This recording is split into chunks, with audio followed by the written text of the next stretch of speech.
Hello বন্ধুরা, গল্প and পড়াশোনা চ্যানেল তোমাদেরকে অবশ্যই স্বাগত। আমি তোমাদেরকে আজকে রবীন্দ্রনাথ ঠাকুরের প্রার্থনা কবিতার পংক্তি অনুসারে একটা কোয়েশ্চেন সম্পর্কে আলোচনা করতে চলেছি। তো চলো শুরু করি।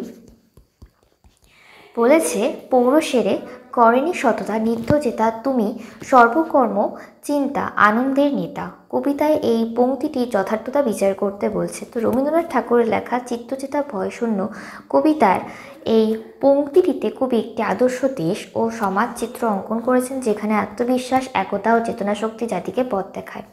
পৌর সেরে করেনি সততা বলতে এখানে কবি বোঝাতে চেয়েছেন যে জাতির সাহস, আত্মবিশ্বাস ও পুরুষোচিত মনোবল যেন বিভক্ত না হয়। জাতি হিসেবে যেন আমরা ঐক্যবদ্ধ থাকি, ভয়ের কাছে আত্মসমর্পণ না করি, বরং সংকল্প সাহসে অটল থাকি।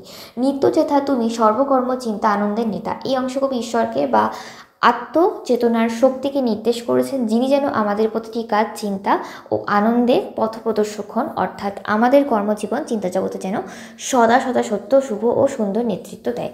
এই পংক্তির মাধ্যমে কবি এখানে এমন একটি দেশের স্বপ্ন দেখিয়েছেন, যেখানে মানুষ আত্মবিশ্বাসী, সাহসী, একতাবদ্ধ থাকবে, তাদের কর্মে, চিন্তায় ও আনন্দে থাকবে নৈতিক নেতৃত্ব ও উচ্চতর আদর্শের ছোঁয়া। সার সংক্ষেপে এই পংক্তিতে রবীন্দ্রনাথ এমন একটি সমাজের কথা বলেছেন, যেখানে ভয়ের জায়গায় আত্মবিশ্বাস, বিভেদের জায়গায় ঐক্য আর দৈনন্দিন কর্মে ঈশ্বর প্রদত্ত বা আদর্শ নেতৃত্ব বিরাজ করে। এটি একটি আদর্শ দেশ গঠনের আকাঙ্ক্ষা ও প্রার্থনা। বন্ধুগণ, এই প্রশ্নটি সম্পর্কে আমি তোমাদেরকে বুঝিয়ে দিয়ে গেলাম। আশা করছি তোমরা বুঝতে পেরেছো।